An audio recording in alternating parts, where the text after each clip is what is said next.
हमारे YouTube channel पर आप सभी का स्वागत है। आज के इस छोटे से सेशन के अंदर हम आरपीएससी फर्स्ट ग्रेड के अंदर जो भी मैथमेटिक्स दे रखा है सेकेंडरी लेवल का, उसके अंदर टॉपिक दे रखा है स्टैटिस्टिक्स नाम से। उसमें बहुलक, माध्य और माध्यिका से हर बार एक आध क्वेश्चन आता है।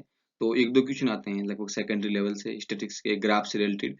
तो हम उसको अध्ययन कर लेते हैं ताकि हमारा आरपीएससी के अंदर एक क्वेश्चन पक्का हो जाए 2 मार्क्स का, क्योंकि 40% बहुत मुश्किल से आ पाता है, आ नहीं पाता है ना, मैक्सिमम लोगों का नहीं आ पाता है। चलिए हम शुरू करते हैं। स्टैटिस्टिक्स, सांख्यिकी, जन्मदाता गॉट फ्रॉइड, ओकेनवाला। अगर छोटा सा क्वेश्चन दे सकता है तो वो ऐसे भी पूछ सकता है कि सांख्यिकी के जन्मदाता कौन है। तो अपने को ये याद रखना है कि गॉट फ्रॉइड, ओकेनवाला जो कि जन्मदाता है किसका, स्टैटिस्टिक्स यानी सांख्यिकी का।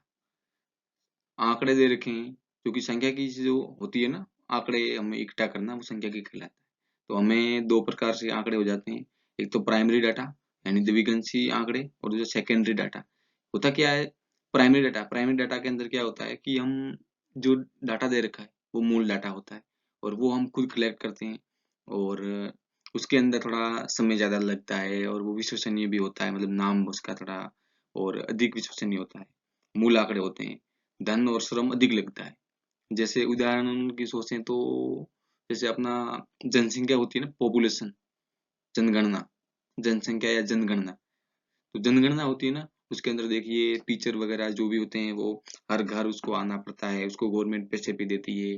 अब टाइम का सोचिए, पूरे जैसे भारत है, पूरे भारत की जनसंख्या काउंट करनी है अपने को, तो टाइम तो लगेगा। और दूसरा ऑप्शन देखिए सेकेंडरी डाटा में क्या है, जो प्रारंभिक डाटा है या प्राइमरी डाटा है या द्विगंशीय आंकड़े हैं, उसको हम यूज करके दूसरे डाटा में कन्वर्ट कर सकते हैं या फिर प्राइमरी डाटा का उपयोग कर सकते हैं। जैसे देखिए प्राइमरी डाटा के उपयोग करके बनाए गए आंकड़े और कम विश्वसनीय होते हैं, विश्वसनीय कम होते हैं, क्योंकि इतना जो भी प्राइमरी डाटा है वो तो हम ले ही चुके हैं, तो उसका उपयोग कर रहे हैं। तो फिर तो दूसरा का तो कम ही होगा ना दायित्व। जैसे कोई भी संस्था है और वो बड़ी है, और वो उससे जुड़ी हुई कोई छोटी संस्था है, उससे जुड़ी हुई बड़ी संस्था से, तो हमेशा बड़ी संस्था का नाम लिया जाएगा, ना कि छोटी संस्था का। इसका मतलब वो कम विश्वसनीय है। और तीसरा, धन व श्रम कम लगता है। अब अपने को भी पता है कि बड़ी कोई संस्था है, उसके नाम से अपने पास लोग आ रहे हैं, तो छोटी से तो क्या ही आएंगे। तो टाइम और कम लगेगा, क्योंकि जल्दी आएंगे, बड़ी का नाम है तो कि भाई हमारी वहां पे संस्था है, वहां जाओ, तो वहां छोटी ही चला जाएगा। तो टाइम और श्रम दोनों कम लगते हैं। श्रम मतलब मेहनत होता है, और धन मतलब पैसा होता है, और समय भी लगभग कम ही लगता है, क्योंकि जनगणना जैसे जनगणना है, ये आगे उदाहरण देखिए, और जनसंख्या सरकार द्वारा की गई जनगणना है। अब मान लो राजस्थान की जनगणना की गई है, अपने को बताया कि साक्षरता दर और लिंगानुपात बताओ। जनसंख्या अपन ने काउंट कर ली है, तो इसमें कितने पढ़े हुए लोग हैं, कितने अनपढ़ हैं, सारा डाटा तो अपने पास है ही। तो सीधा सीधा अपन उसका जनसंख्या से भाग दे के निकाल सकते हैं। तो ये तो हो गया अपना क्या, साक्षरता दर और लिंगानुपात। वैसे इनकी परिभाषा तो पूछे ना पूछे, लेकिन ये जरूर पूछ सकते हैं ना कि कौन से डाटे कम विश्वसनीय होते हैं, या फिर कौन से डाटे में धन और श्रम अधिक लगता है, या फिर द्विगंशीय आंकड़े, या मतलब प्राइमरी डाटा क्या होता है। या फिर ऐसे भी दे सकता है, सरकार द्वारा की गई जनगणना। हो सकता है वो अपनी ना दें, कुछ और नाम से दे दें, जैसे सरकार द्वारा की गई जनगणना वगैरह, कुछ भी जनहानि, कुछ भी रिलेटेड कैसे भी दे सकते हैं ना क्वेश्चन घुमा के। लेकिन अपने को याद रखना है कि जो भी डाटा है थोड़ा ज्यादा लगेगा, टाइम है, श्रम है, ज्यादा विश्वसनीय होगा, और मूल आंकड़ा होगा, यानी कि जिसमें किसी प्रकार के दूसरे आंकड़ों का उपयोग नहीं हुआ होगा। तो हमें भरना है प्राइमरी डाटा, यानी कि द्विगंशीय आंकड़े। हिंदी वाले थोड़ा ज्यादा रखना, प्राइमरी डाटा जल्दी याद आता है, द्विगंशीय थोड़ा अजीब सा नाम लग रहा है ना। दूसरा होता है सेकेंडरी डाटा।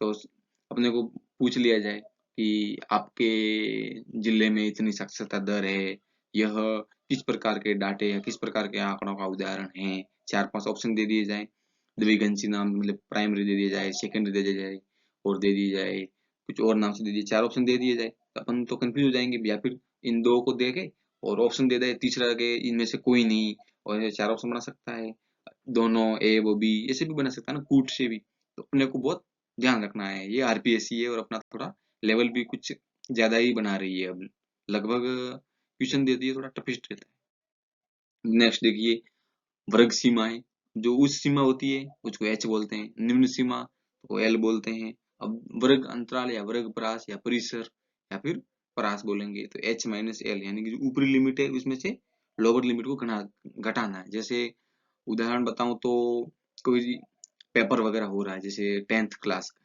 ठीक है, आपकी आपकी 10th क्लास है, उसके अंदर मान लो 20 स्टूडेंट है, तो ऐसे कितने स्टूडेंट है, मतलब 20 स्टूडेंट, उनमें से किसी ने 15 स्टूडेंट टेस्ट दिया, टीचर ने गणित का टेस्ट लिया, टेस्ट में कितने नंबर आए उसका पता लगाने के लिए कॉपी वगैरह चेक किया गया। बाद में पता चला कि 5 स्टूडेंट ऐसे हैं जिसके 40 में से 35 और 40 के बीच में मार्क्स हैं। कितने स्टूडेंट है? 5। अब अपने से बताया जाए कि 35 और 40 के बीच में कितने स्टूडेंट हैं, तो 5 स्टूडेंट आते ऊपर मतलब बताएंगे कि हाँ सर हमारे सर 35 से 40 नंबर के बीच में है। तो अब देखिए 35 और 40 की एक रेंज हो गई। अब 35 लोअर लिमिट हो गया और 40 हायर लिमिट हो गया। अब ऐसे ही दूसरा उदाहरण भी देख लीजिए कि भाई ऐसे कितने स्टूडेंट हैं जिनके नंबर 30 और 35 के बीच में है या 32 और 35 के बीच में है। तो मान लो 2 स्टूडेंट हाथ खड़े कि सर हमारे 32 और 35 के बीच में है, तो अपना हायर लिमिट क्या हो जाएगा? 35। लोअर लिमिट क्या हो जाएगा? 32। समझ में आ रहा है ना? ये तो 35 और 32 वगैरह कैसे लिया है, जो भी दे रखा होगा ना हायर लिमिट और लोअर लिमिट, वो तो क्वेश्चन देखते पता चल जाएगा।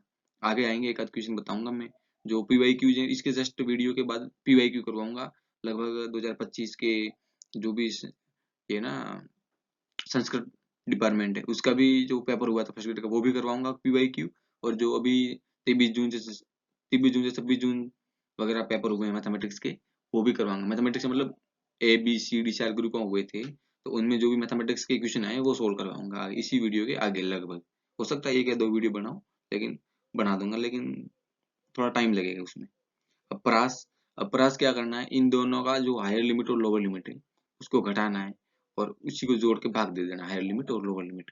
तो ये अपने पास हो जाएगा उसकी परास। अब मध्य बिंदु ज्ञात करना है। अब मध्य बिंदु अब अपने को पता है, मध्य बिंदु यानी बीच का बिंदु अपने बता दिया जाए कि 35 और 40 का मध्य बिंदु क्या है। तो 35 और 40 के बीच में क्या आ रहा है? 37.5, तो 36.5 हो जाएगा। अब दूसरा देखिए 10 और 20 का मध्य बिंदु क्या होगा। अब रेंज दे दी कि 10 और 20 है, 20 से 30 है, 30 से 40 है, 40 से 50 है। तो 10 और 20 का मतलब मध्य बिंदु क्या होगा, तो दोनों को जोड़ना है। 10 और 20 कितना हो जाएगा? 10 और 20 जैसे मान लो अपने को बता दिया जाए कि ये 10 और 20 का मध्य बिंदु क्या होगा, तो अपने को क्या करना है? 10 प्लस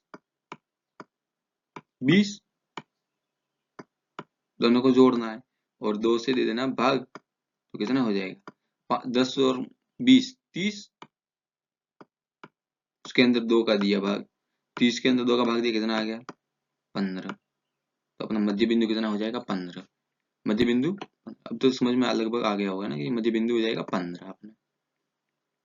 अब नेक्स्ट देखिए बारंबारता फ्रीक्वेंसी। अभी बताया था ना कि 35 और 40 के बीच में 5 स्टूडेंट है, तो जो 5 स्टूडेंट हैं, 5 स्टूडेंट, अगर उनमें से मान लो 2 या 3 स्टूडेंट का मान लो कि 38 नंबर, 3 स्टूडेंट के एक समान नंबर 38, तो वो 38 क्या हो जाएगी उसकी? बारंबारता, क्योंकि वो 3 बार आया है 38 मार्क्स, यानी कि जिसकी जितनी बार पुनरावृत्ति हो आंकड़े की उसको क्या बोलेंगे? बारंबारता फ्रीक्वेंसी।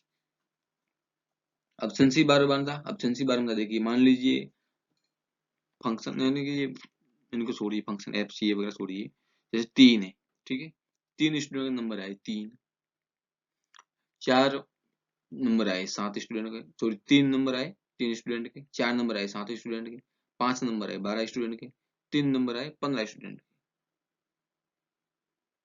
तो अब देखिए संसी बारंबारता देखिए, 3 3 देखिए यहाँ पे लिख दीजिए, 3 और 4 का जोड़िए 7, तो 7। वैसे सी क्या होता है? संसी बारंबारता मतलब होता है ना क्रम से संचय वगैरह, कम्युनिकेशन नहीं, परमुटेशन और कम्युनिटेशन, तो वो वाला होता है ना। और 7 और 4 7 और 5 12, तो 12, और 12 और 3 15, तो 15 लगभग, मतलब इसको साथ जोड़ना है, 7 आया, अब 7 के साथ 5 को जोड़ना है, 12 आ गया, अब 12 के साथ 3 को जोड़ना है, 15 आ गया। इसको जोड़ के ऐसे ज्ञात करना है, जैसे लास्ट में पता चल जाए कि 15 ही टोटल है, यानी कि जो एफ है ना ये 15 होना चाहिए टोटल। तो 3 और 4 7 और 5 12 और 3 15 जो नहीं है इसका योग है पूरा पूरा। किसका? सी एफ है वो समेशन एफ का है, यानी कि एफ का योग है। अब नेक्स्ट देखिए, मेन पॉइंट तो यही है कि यहीं से क्वेश्चन आता है हर बार, हर भर्ती में क्वेश्चन आता है, हर भर्ती में, हर जहां भी नाम दे रखा सेकेंडरी लेवल मैथमेटिक्स वहां पे एक न एक क्वेश्चन हर भर्ती में आता है। तो बहुत गहराई से देखिएगा इस चीज को। अब अपने को माध्य ज्ञात करना है, अपने को माध्य ज्ञात करना है। अभी देखिए माध्य ज्ञात करने के लिए कोई आंकड़ा दे रखा क्वेश्चन मान लीजिएगा 2 5 7 6 2 2। अब अपने को देखिए इसमें पूछे ना कि बहुलक क्या है, तो बहुलक मतलब जितनी बार उसकी फ्रीक्वेंसी होगी। अब देखिए 2 एक बार, अब 2 2 बार, 2 3 बार आया, तो इसमें बहुलक कौन हो गया? 2, क्योंकि 2 की पुनरावृत्ति सबसे ज्यादा बार हुई है। अब अपने को ज्ञात करना माध्य। अब माध्य को दर्शाते हैं एक्स बार से, औसत को भी वैसे एक्स बार से दर्शाते हैं, औसत भी बोल सकते हैं। x1 यानी कि ये पहला पद प्लस x2 ये दूसरा, x3 तीसरा, प्लस x4 चौथा, प्लस x5 पांचवा, अब प्लस डॉट डॉट xn यानी लास्ट पद। अब जितना यहाँ पे पद ले रहे हैं, जैसे इसमें देखिए 1 2 3 4 और 5 और 6 पद है, तो इधर n का मान 6 हो जाएगा, यानी x 6 तक जाएगा और n का मान 6 हो जाएगा।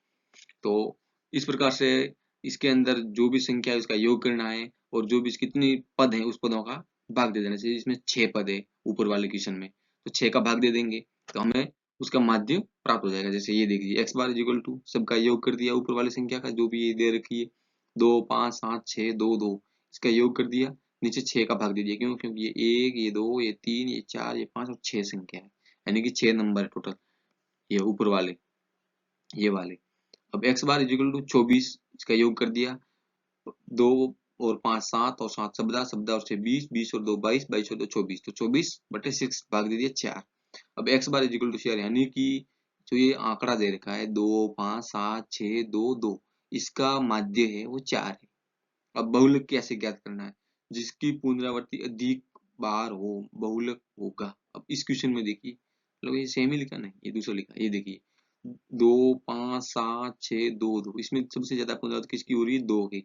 एक बार, ये 2 बार, ये 3 बार आया, यानी कि बहुलक 3 है, सॉरी बहुलक 2 है क्योंकि 3 बार आया है। अब इस क्वेश्चन में देखिए एग्जांपल में 2 5 7 2 5 6 5।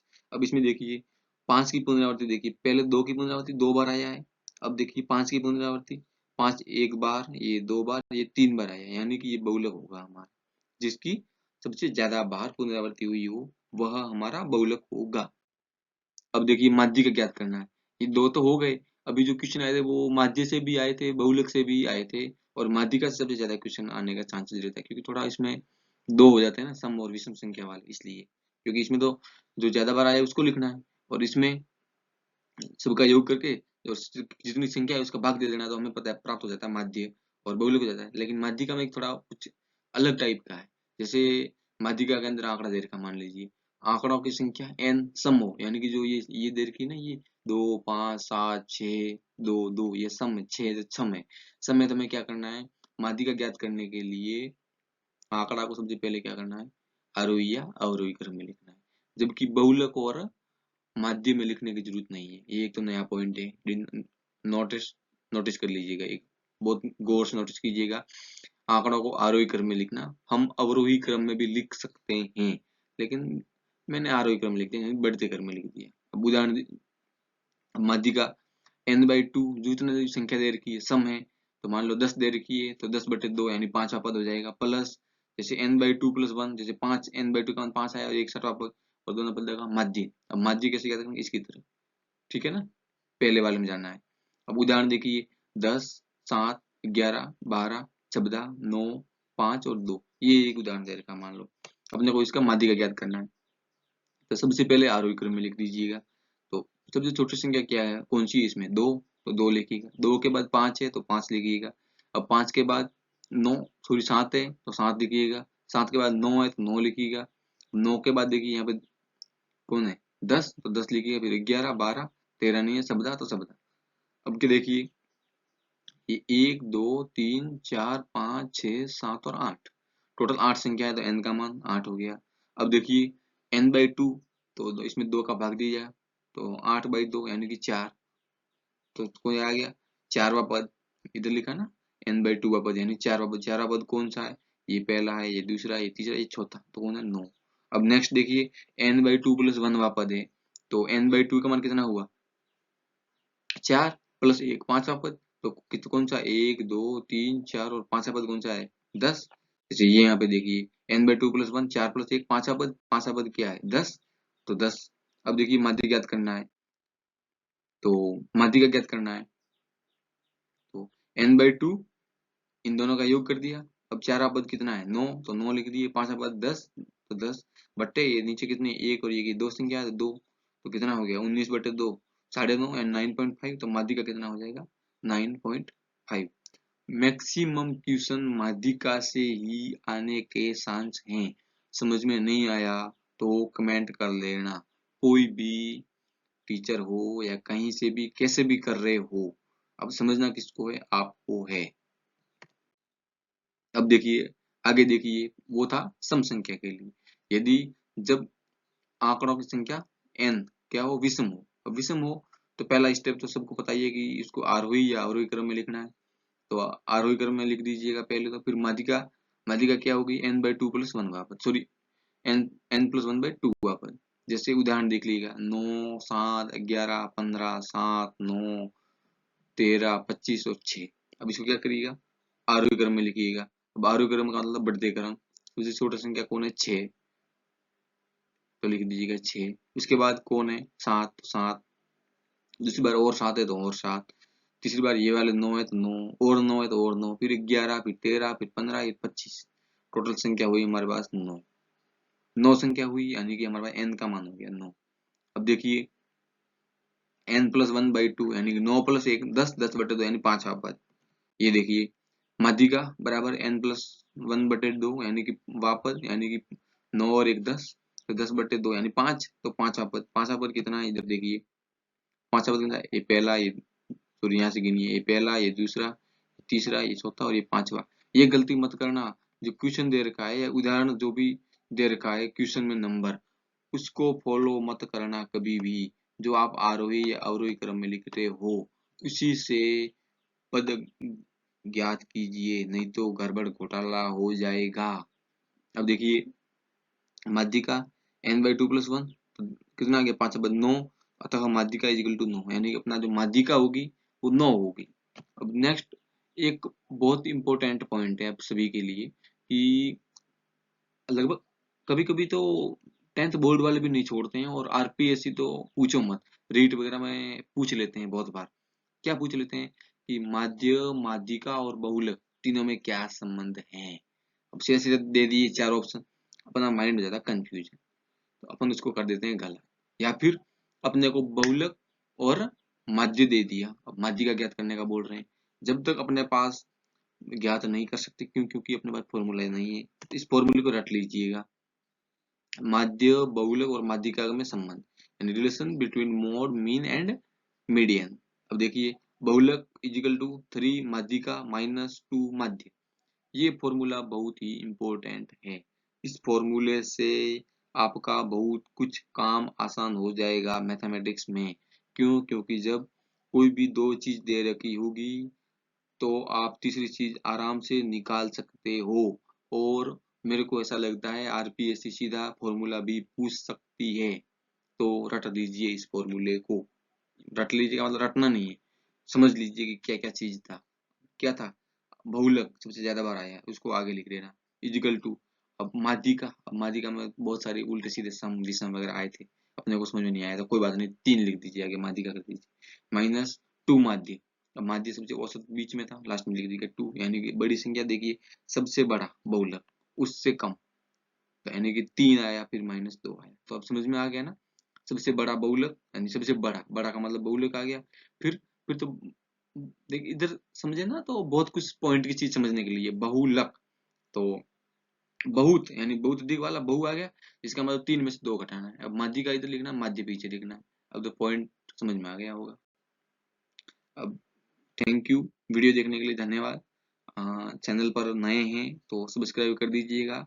थोड़ी बहुत सी मेहनत करके मैंने आपके लिए जो भी ये 7-8 लेक्चर बनाए हैं उसको ध्यान से पढ़िए और उसका बार बार अध्ययन कीजिए, ताकि और प्रॉपर नोट्स भी बनाइए ताकि आपको आरपीएससी और लगभग बेसिक मैथमेटिक्स है उसके मैंने फॉर्मूले लिखवाए हैं, पीवाईक्यूज नहीं करवाया। लगभग सारे फॉर्मूले लिखवा दिए हैं और बहुत ही कम टाइम में बहुत ही कम कंटेंट है जो आपको प्रोवाइड किया गया है इस चैनल पर। तो आप लगभग 7-8 वीडियो होंगे, 3-4 और डालूंगा तो 10 वीडियो हो जाएंगे। तो आप आराम से 10 क्वेश्चन मान लो आ रहे हैं तो 8 क्वेश्चन तो कर ही दोगे मेरे को ऐसा लग रहा है। लेकिन कब करोगे? जब पीवाईक्यू सोल्व करोगे और इस नोट्स को प्रॉपर स्टडी करोगे, पढ़ोगे बार-बार और रिवीजन तो करना ही है, सारे फॉर्मूले हैं। मैंने थ्योरी वगैरह बहुत कुछ समझाया नहीं है। स्मार्ट बोर्ड वगैरह लेके समझाने की कोशिश तो करता लेकिन मैंने सोचा फॉर्मूले लिखवा दूँ, लिखने से समझ में आ जाएगा क्योंकि ये बेसिक चीज़ है, ज़्यादा हार्डेस्ट नहीं है। वीडियो कैसा लगा कमेंट कीजिए। थैंक यू देखने के लिए धन्यवाद। चैनल सब्सक्राइब ज़रूर कीजिएगा। Thank you.